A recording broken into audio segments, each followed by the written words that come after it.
교회학교를 지도하던 전도사님이 모처럼 작년부 예배 설교를 하게 됐습니다. 모처럼 이제 작년들 앞에서 멋있게 설교를 하리라 생각하고 만반의 준비를 다 하고, 그리고 원고도 보지 않고 이제 설교하려고 나름대로 이제 많이 연습을 했습니다. 근데 막상 단에 서서 설교를 하기 시작하는데 이렇게 서두를 끝냈습니다. 사랑하는 성도 여러분, 니고데모는 예수님을 만날 그토록 소원했습니다. 그런데 그가 키가 작아서 그는 뽕나무에 올라갔습니다. 그래서 예수님을 만나기려고 그가 기다리고 있었습니다. 이렇게 설교를 하는데 교인들이 수근거리기 시작하는 겁니다. 아차, 내가 삭개오를 니고데모라고 잘못 말했구나 하고 번뜩 깨닫고 그는 이렇게 말을 이었습니다. 그런데 그때 바로 삭개오가 나타났습니다. 삭개오가 니고데모에게, 니고데모야, 그자는 내 자리야. 네가 왜 거기 있어? 너 내려와. 이래서 삭개오가 그 자리에 올라갔다가 예수님을 만나서 예수님을 영접하고 큰 은혜를 받았습니다. 그런데 니고데모는 그 뒤에 어떻게 됐는지 잘 모르겠습니다. 이렇게 말을 돌렸다고 합니다. 여러분, 명품 가방과 짝퉁 가방의 차이를, 구별법을 잘 아시죠? 비가 올 때 명품 가방은 가슴에 품고 달리는데 짝퉁 가방은 머리 위에 쓰고 달린다고 합니다. 친구하고 얘기할 때 명품 가방은 테이블 위에 딱 올려놓고 짝퉁 가방은 테이블 밑에다 내려놓는다고들 하죠. 그렇다면 우리 신앙에 있어서 가짜와 진짜는 어떻게 구별될까? 에이토즈라는 분은 그렇게 말했습니다. 가짜 그리스도인들은 말씀에 대한 관심이 없다. 말씀을 도무지 들으려고 하지 않는다. 가짜 그리스도인들은 말씀을 골라서 들으려고 한다. 자기가 좋아하는 자기 마음에 맞는 말씀만 골라 들으려고 한다. 가짜 그리스도인은 말씀을 아무리 들어도 변화가 없다. 미국의 유명한 설교자 중에 캠벌 몰간 목사님이 계십니다. 이분은 유명한 설교가로 미국에 손꼽는 분인데 어느 누가 이분에게 그런 질문을 했습니다. 목사님 목회하면서 또 설교자로서 어떤 좌절을 느낄 때가 있습니까? 이때 몰간 목사님이 이런 대답을 합니다. 아무리 외쳐도 변화되지 않는 성도들의 모습, 아무리 목회해도 바뀌어지지 않는 신자들의 모습을 보면서 절망을 느낀다는 말을 했습니다. 어떤 선배 목사님은 그런 말을 한 소리 들었습니다. 교회에서 임직식을 행하면서 참 감동이 없는 것이 가슴 아프다, 감격이 없는 것이 마음 아프다는 말씀을 하는 소리를 제가 직접 들은 적이 있습니다. 작가 최현식은 그의 책 괜찮아, 내 인생 하나님 있잖아 해서 이런 얘기를 하고 있습니다. 약 1세기 전 옥스퍼드 대학교에서 종교학 과목의 시험을 치르는데 시험 문제의 제목은 요한복음 2장에 나오는 물로 포도주를 만든 사건, 그 사건에 예수 그리스도의 기적에 담긴 종교적 그리고 영적인 의미를 서술하시오 라는 이런 문제가 제출되었습니다. 다른 학생들이 열심히 여기에 답을 나름대로 이제 적고 있는데 한 학생만은 창밖을 바라보며 우두거니 그저 기록하지 않고 가만히 있는 겁니다. 교수님이 다가와서 왜 문제를 풀지 않나? 저는 쓸 말이 없습니다. 시험이 다 끝나갈 무렵 교수님이 학생한테 또 다가와서 한 글자라도 쓰면 낙제는 면할 걸세, 시간이 없으니 어서 답을 쓰는 것이 어떻겠는가? 그래서 이 학생이 그 시험지 답안 문제지에 이렇게 딱 한 줄을 썼습니다. 물이 그 주인을 만나니 얼굴이 붉어지더라. 이 답이 최고 점수를 받게 했습니다. 그 학생이 영국의 유명한 낭만파 시인 바이런입니다. 여러분, 물도 주인을 만나면 얼굴이 붉어지면서 포도주로 바뀌어지는데 우리 그리스도인들은 예수님 만나서 과연 어떻게 바뀌어졌습니까? 무엇이 달라졌습니까? 그리스도를 만나고서도 우리가 아무런 변화가 없다면 우리가 과연 그리스도를 만난 건지 심각하게 되돌아볼 일입니다. 오늘 말씀에는 예수를 만난 후 그 삶이 완전히 바뀐 한 인물이 소개됩니다. 바로 삭개오라는 사람.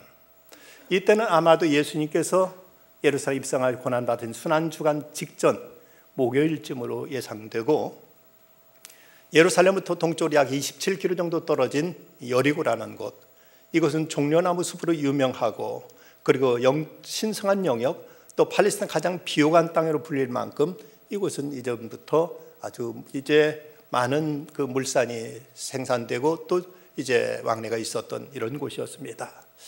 이곳에서 살던 삭개오, 그가 예수님을 만난 얘기가 본문에 기록됩니다. 근데 그에게는 두 가지 심각한 컴플렉스가 있었습니다. 그 하나는 그 직업입니다. 세리장, 요즘 말로 하면 세무서장이라고 말할 수 있겠습니다만은, 그 당시는 세리라면 죄인과 동일시 여기는 이런 시대였습니다. 왜냐하면 그 당시 로마 황제로부터 부여받은, 이제 권한을 부여받은 총독들은 세금을 로마 정부에서 정한 것보다 30%를 더 붙여서 그것을 자기가 취했습니다. 이것을 세무서장에게, 세리장에게 맡기면 세리장은 거기다가 또 50%를 더 붙여서 자기가 그 나머지를 취했습니다.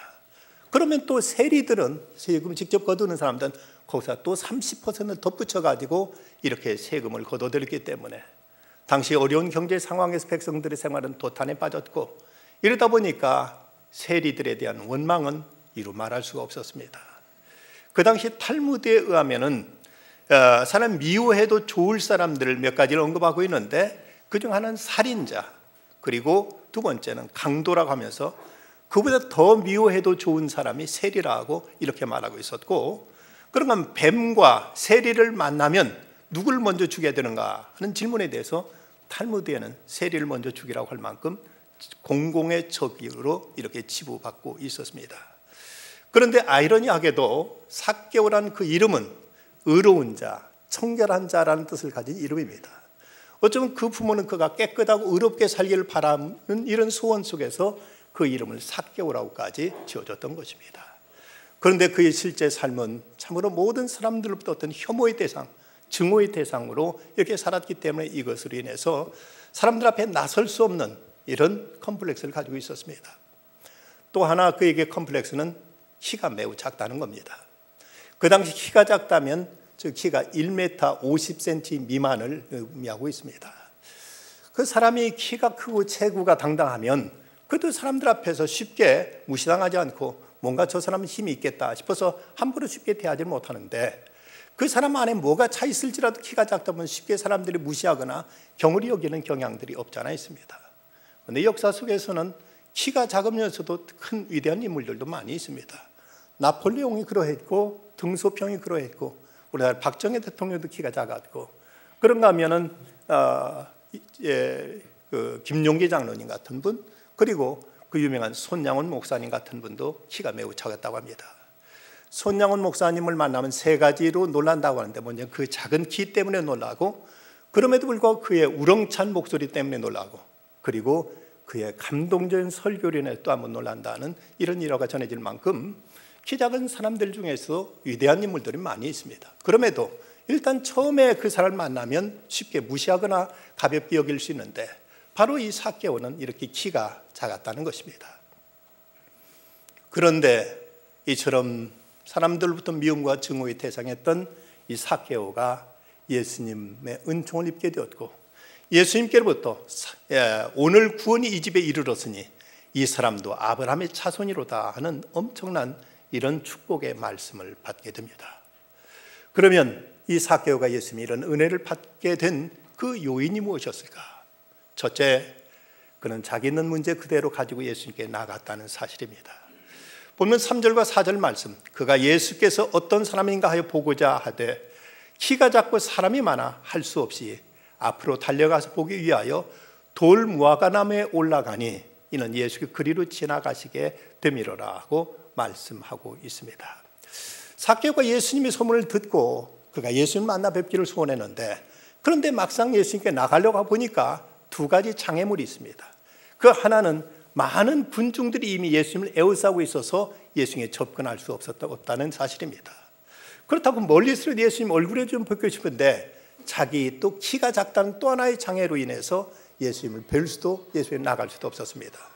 만약 이런 상황 속에서 사람들 사이를 비집고 예수님께 나갔더라면 세리장에 대한 사람들의 분노와 증오로 인해서 어떤 린치와 테러를 당할지 모르는, 뒤에서 주워받고 발길로 걷어차고 하면서 충분히 봉변을 당할 수 있는 상황이었기 때문에 무리들을 뚫고 예수님께 나갈 수도 없는 처지였습니다. 그래서 그가 생각한 것이 돌무화과 나무, 이전 성경은 뽕나무라고 되어 있습니다만은 돌무화과 나무 위에 올라가서 예수님을 뵙는 이런 방법을 선택했던 것입니다. 비록 사람들을 둘러싸여서 예수님을 가까이 나갈 수 없는, 그리고 키가 작아서 볼 수 없는 상황 속에서 어떻게 하면 예수님께 가서 얼굴에도 뵐 수 있을까 하는 그 간절한 염원이 그로 하여금 이 돌무화과 나무 위로 올라가는 이 방법을 선택하게 했습니다. 앞에서 바이런의 말을 인용했던 그 최연식 작가의 책에 이런 이야기가 덧붙여지고 있습니다. 축구 경기를 보며 승리의 법칙이 한 가지 있음을 발견했다. 패배한 경기보다 승리한 경기의 볼 점유율이 월등히 높다는 사실이다. 유효 슈팅도 많다. 점유율과 유효 슈팅이 많을 때 승리할 수 있다는 결론에 이르게 되었다는 건 당연한 것이다. 공과 가까이 하는 시간이 많으면 당연히 이기는 것이다. 이것이 바로 가까움의 능력이다. 가까울수록 능력이 나타난다. 지치고 힘든 우리는 언제 능력 있게 살 수 있을까? 바로 하나님께 가까이 할 때이다. 하나님과 가까워지고 친근해지고 사귐이 있을 때 지치고 힘든 당신은 힘을 얻게 될 것이다. 그러면서 성경 말씀 한 곳 인용합니다. 날마다 마음을 같이 성전에 모이기를 힘쓰고 집에 떡을 떼며 기쁨과 순전한 마음으로 음식을 먹고 하나님을 찬미하며 또 온 백성의 칭송을 받으니 주께서 구원받는 사람을 날마다 더하게 하시니라. 축구 경기 보면 늘 카메라는 볼을 쫓아다니는데 그 볼 주위에 어떤 팀이 많이 보이느냐에 의해서 승패님이 결정됩니다. 그렇다면 우리들의 신앙에 있어서 얼만큼 우리가 주님 계신 곳에, 주님 역사하시는 곳에 우리가 거기에 그 현장에 있느냐, 이것이 우리들의 삶에 있어서 성공과 실패, 승리와 패배에 있어서 결정적인 요인이 될 수 있습니다.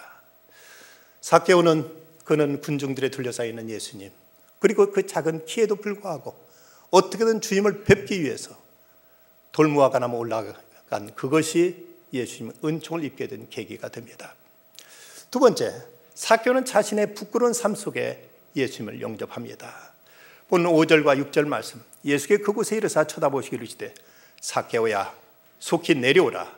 내가 오늘 내 집에 유하겠다 하시니 급히 내려와 즐거워하며 영접하거늘. 예수님을 영접하게 됩니다. 예수님께서 삭개오를 어떻게 알아보시고 삭개오야 내려오라, 내가 오늘 내 집에 유하여야 되겠다 하고 이렇게 말씀하십니다.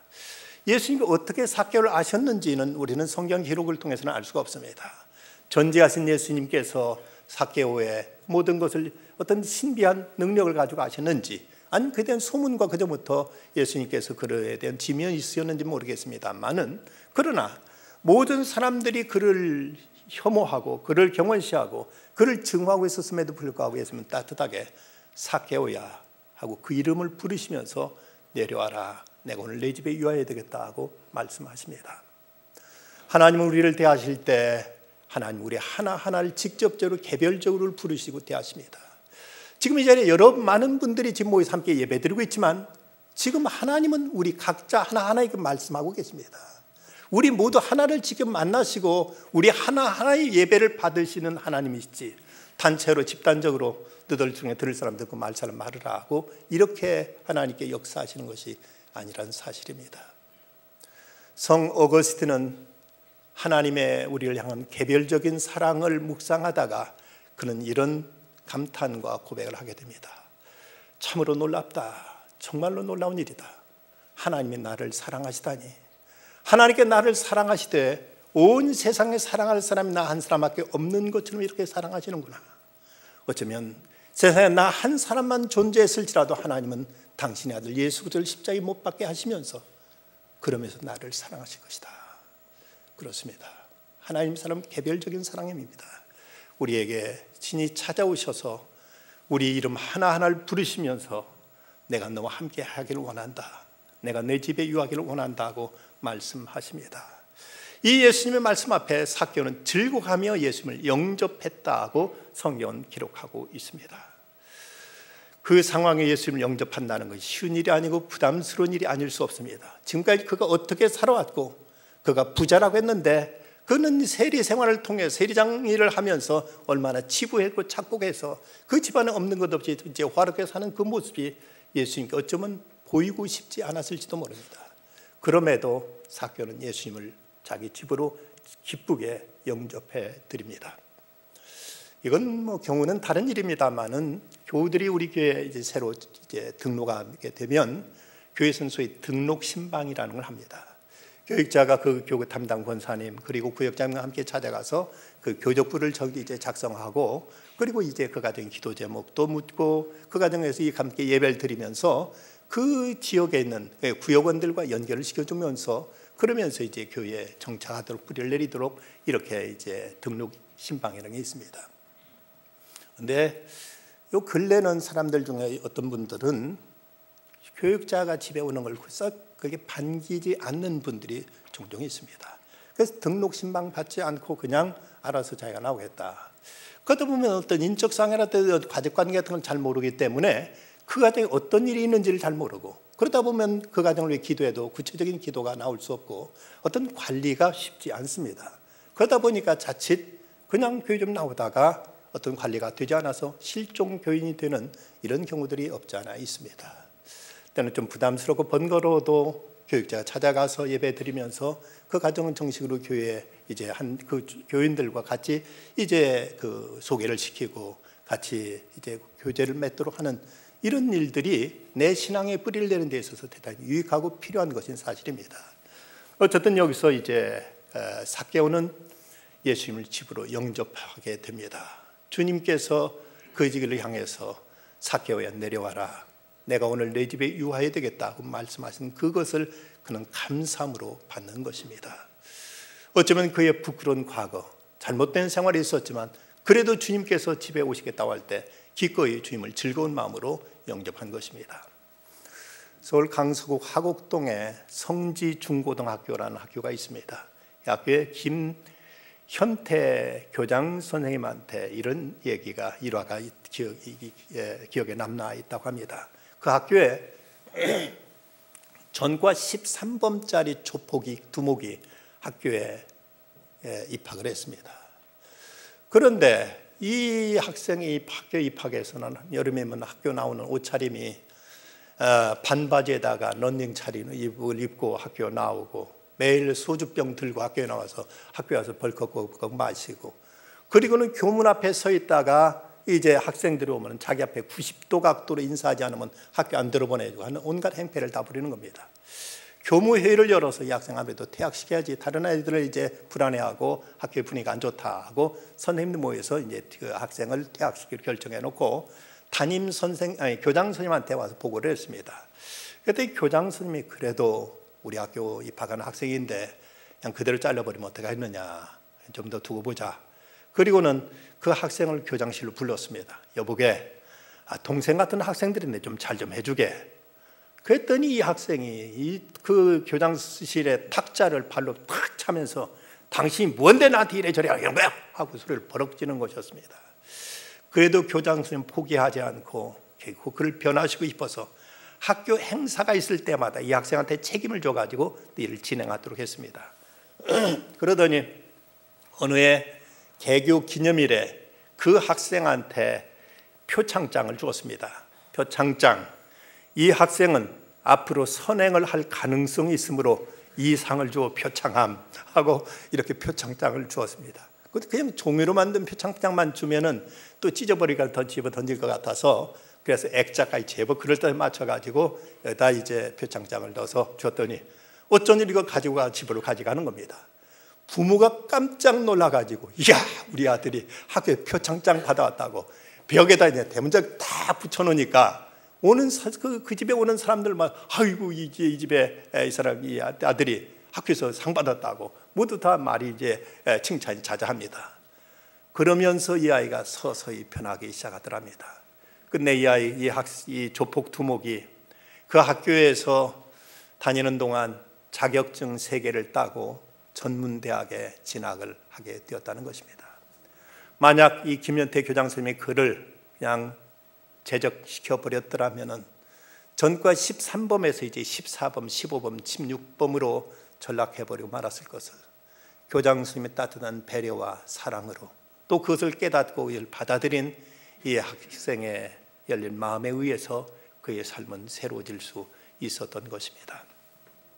예수님께서 오늘 내 집에 유하해야 되겠다고 말씀하시자 그는 기쁨으로 예수님을 자기 집에 영접해 드립니다. 그는 예수님의 사랑을 이제 깨닫고 이웃을 향한 사랑으로 변화된 삶을 그는 살게 됩니다.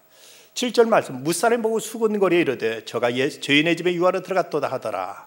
당시 세리와 죄인이란 말을 동일시 여기던 그 당시 예수님께 세리의 집에 들어갔다는 사실, 그리고 그 집에 함께 식사하셨다는 사실은 그 죄를 인정하는 셈이 되고 그와 한편이 된다는 의미이기 때문에 사람들이 모두 다 예수님을 향하여 비난하고 수군거리고 예수님을 향해서 모두 다 분통을 터뜨리고 있었습니다.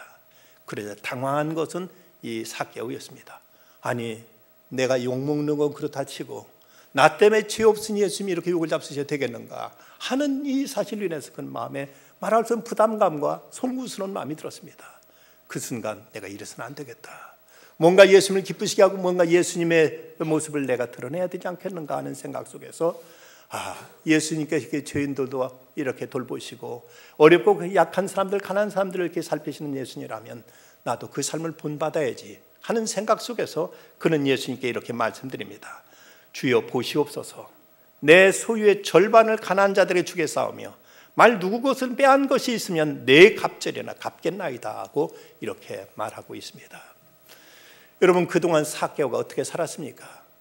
뭐니 해도 돈이 제일이다.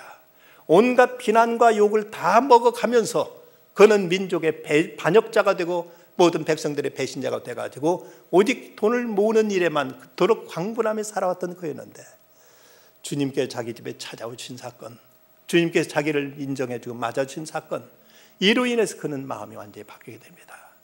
지금까지 모으기만 위해 살았던 그가 이제는 베풀기로 나누기로 그는 마음을 고쳐 먹게 되는 것입니다. 그래서 이제부터 내가 내 재산의 절반을 가난하고 어려운 사람들에게 나눠주겠습니다. 지금까지 내가 누구 것을 착복한 것이 있다면 빼앗은 것이 있다면 4배로 갚겠습니다 라고 이렇게 말하고 있습니다. 여기서 누구 것을 빼앗은 것이 있으면이라는 말은 빼앗은 것이 없다는 말이 아니라 빼앗은 것은 무엇이나 라는 뜻으로서 빼앗은 것이 없는데 만약 있다면 이 말이 아니고 빼앗은 것을 전제하고 4배로 갚겠다고 그는 이렇게 회개의 표시를 나타내고 있습니다. 간혹 믿는 사람 중에 잘못 생각해서 얄팍한 용서와 얄팍한 회개를 하는 수가 있습니다. 사람에게 잘못해놓고 하나님께만 회개하면 된다고 사람에 대한 책임을 전해지지 않는 모습은 대단히 고약한 일입니다. 자기에게 돈을 빌려준 사람에게 성경까지 갖다 들여대면서 왜 성경의 형제를 사랑하고 용서하고 탕감해 주라고 했는데 용서하지 않느냐고 탕감해 주지 않느냐고 꾸짖는 사람도 다 있다고 합니다. 믿음이란 미명하에 후한무치한 사람들도 있습니다. 이런 것은 결코 신앙의 모습이 아닙니다. 어떤 신자가 목사님께 물었습니다. 진정한 변화란 무엇입니까? 목사님이 대답합니다. 마틴 루터는 3가지 변화를 말했다. 머리의 회심, 가슴의 회심, 돈 지갑의 회심이다. 머리의 회심이란 지적인 변화로서 복음의 세계, 진리의 세계를 깨닫고 변화되는 것을 말한다. 가슴의 회심이란 가슴 속에 사랑과 정의가 있어서 그것을 이웃에게 실천하는 것을 말한다. 그리고 물질에 대한 지갑의 회심이란 물질을 어떻게 모으고 어떻게 사용할 것인가를 새롭게 결단하는 것을 의미한다고 이렇게 말했습니다. 우리에게 머리의 회심만으로는 안 됩니다. 가슴의 회심만으로도 안 됩니다. 이제는 물질의 회심도 있어야 됩니다. 정당하게 벌어야 되고 옳은 일에 써야 됩니다. 그것이 진정한 회심이 될 수 있기 때문입니다. 오늘 삭개오 변화된 모습을 보고 예수님 말씀하십니다. 오늘 구원이 이 집에 이르렀으니 이 사람도 아브라함의 자손이미로다. 인자가 온 것은 잃어버린 자를 찾아 구원하려 함이라 하고 주님은 말씀하십니다. 이 사람도 아브라함의 자손이로다. 증오의 대상이었던 삭개오를 이제는 공동체로 한 형제로 받아들이시는 것입니다. 믿음의 조상 아브라함의 자손이라며 삭개오의 믿음이 참된 믿음임을 주님은 인정해 주시는 것입니다. 당시 종교적인 복권은 곧 정치, 사회적인 복권과 전인적인 구원을 의미했습니다. 예수님이 인자가 온 것은 잃어버린 자를 찾아 구원하려 함이라. 삭개오처럼 버려진 사람을 주님은 구원하러 오셨음을 스스로 이렇게 천명하시는 것입니다. 마샤 에번스라는 소녀가 있습니다. 이 소녀는 입 주변의 신경 조직이 잘못돼서 수술을 하다가 그만 신경을 다쳐서 입이 비뚤어져 버리고 말았습니다. 어린 소녀의 얼굴이 비뚤어지자 이 마샤 에번스는 그때부터 친구들 만날 생각하지 않고 학교 가는 것조차도 그는 이제 크게 힘들어하고 집에 와서도 아무 말도 하지 않습니다. 그런데 그가 13번째 생일을 맞던 날 누군지 이름이 없이 아름다운 치자꽃이 배달되었는데 거기에 한 그 카드가 하나 있는데 카드에는 마샤, 내가 너를 사랑한다 하는 이런 메모가 거기 적혀 있었습니다. 이 치자꽃을 보는 순간 그동안 굳게 닫혔던 이 마샤 입에서 말이 나옵니다. 엄마, 누가 이 꽃을 보냈을까? 글쎄 누굴까? 아마 너를 좋아하는 남학생이겠지. 누가 나 같은 걸 좋아해? 아니야, 너를 좋아하는 사람이 있을 거야. 그럴까? 그러면서 이 마샤는 점점 이제 마음을 열기 시작합니다. 그리고 매년 그의 생일이 되면 이 치자꽃이 배달되었습니다.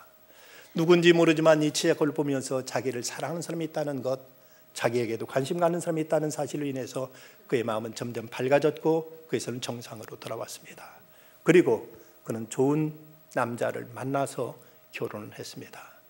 그런데 결혼한 그 해부터 꽃은 더 이상 배달되지 않았습니다. 왜냐하면 그 어머니가 그 해에 돌아가셨기 때문입니다. 마샤는 알았습니다. 이 꽃을 누가 보낸 것인지. 마샤가 이렇게 변화된 것은 단지 치자꽃 때문이 아니었습니다. 이 꽃에 나타난 어머니의 사랑이 그를 변화시켰던 것입니다. 우리 그리스도인들의 변화는 십자가라는 그 나무가 우리를 변화시킨 것이 아니라 십자가를 통해 나타난 그리스도의 사랑이 우리를 거듭나게 했고 우리를 새로운 피조물로 변화시킨 것입니다. 삭개오가 예수님의 사랑으로 인해 죄와 수치와 고독과 허무와 모든 단절부터 벗어나 잃어버린 자신을 찾게 되자 예수님 구원이 이 집에 이뤘다고 말씀하십니다. 이제 새로운 자신의 가치와 삶에 대한 새로운 미의미와 자신의 존재에 대한 긍지를 지고 세상을 힘있게 내딛는 새로운 삶이 그에게 펼쳐지게 된 것입니다. 이것이 그리스도의 사랑, 그리스도의 은혜입니다. 그리스도를 우리가 주로 모셨다면 우리에게도 이 은혜가 우리에게 임한 것입니다. 우리가 아직도 허물이 많고 실수가 많고 부족함이 많지만 그럼에도 불구하고 그리스도께 우리를 아시고 우리 하나하나를 부르시고 인도하셔서 주님께서 당신의 사람으로 당신의 자녀로 삼으셨다면 이제 우리는 어떻게 해야 될 것인가? 안소니스 멜로가 쓴 새소리가 들리느냐라는 그 책에 이런 글이 나옵니다. 나는 몇 년 동안 신경질적이었다. 불안과 좌절에 빠져 있었고 이기적이었다. 모두가 나를 변덕쟁이라고 했고 신경질이 너무 지나치다고 말했다. 내가 그를 괴롭혔다는 말에 나는 동의하고서 마음을 고쳐먹고자 노력을 많이 했는데도 나 자신을 개조할 수 없었다. 가장 쓰라렸던 일은 제일 친한 친구마저 내가 너무 신경질만 부려왔다고 말했을 때였다. 그 역시 나의 괘씸을 고집했다. 나는 이번에도 그에게 수긍은 했지만 기분이 좋지 않았다. 그래야 나는 무력해졌고 덫에 걸린 기분이었다. 그러던 어느 날 친구가 말했다. 바꾸지 말게나 자넨 그대로 있어야 하네. 바꾸고 말고 할 게 어디 있겠어? 나는 자네다운 자네를 좋아하네. 자네를 더욱 사랑할 여력도 없네만. 이 말이 음악처럼 내 귓전에 울렸다. 바꾸지 말아라. 절대 바꾸지 말아라. 난 널 사랑해. 그래서 나는 안심했고 생기를 되찾았다. 그리고 그 얼마나 놀라운가. 내가 바뀐 것이다. 지금은 내가 바뀌든 바뀌지 않든 나를 사랑해주는 누군가를 발견할 때까지 실제로 내가 바뀔 수 없음을 나는 알고 있다. 하나님, 당신은 이런 식으로 저를 사랑하시지요. 우리 주님께서 우리를 변화된 모습을 보시고 우리를 선택하신 것은 아닙니다. 그저 우리 있는 모습 그대로 주님은 우리에게 찾아오셔서 우리를 맞아주셨고 우리를 향한 한없는 사랑을 쏟으셨습니다. 이제 그 사랑을 알았다면, 그 사랑을 받았다면, 그 사랑을 깨달았다면 이제는 물이 그 주인을 보고 얼굴이 변했듯이 우리 또한 우리 삶의 주인 되신 그분 앞에 우리가 이제는 바뀌어져야 될 때가 아닙니까? 구약 성경과 이사야는 말합니다. 그날에 내가 말하기를 여호와여 주께서 전에는 내게 노하셨사오나 이제는 주의 진노가 돌아섰고 또 주께 나를 안위하시오니 내가 주께 감사하겠나이다 할 것이니라. 보라, 하나님은 나의 구원이시라. 내가 신뢰하고 두려움이 없으리니 주 여호와는 나의 힘이시며 나의 노래시며 나의 구원이심이라. 그러므로 너희가 기쁨으로 구원의 우물들에서 물을 기르리로다. 이 감격에 찬 노래가 우리 모두의 노래일 수 있기를 간절히 소망합니다. 기도하십시다. 거룩하신 주님, 주님의 절대적인 은혜로 이렇게 하나님 앞에 나와 주님을 영접하고 하나님의 자녀가 되었습니다. 돌아보면 아직도 저희들의 옛 모습이 남아있어서 스스로도 실망스럽고 스스로도 자신에 대해서 한없이 안타까울 때가 많습니다. 그럼에도 주님께서 저희를 고이시고 사랑해 주셨사오니 이제는 그 사랑에 바로 응답하게 하여 주시고 이제는 하나님 이웃을 향해도 마음을 열 수 있게 하여 주시며 주님의 나라를 위해서 쓰임받는 삶이 되도록 인도해 주시옵소서. 예수님의 이름으로 기도드리옵나이다. 아멘.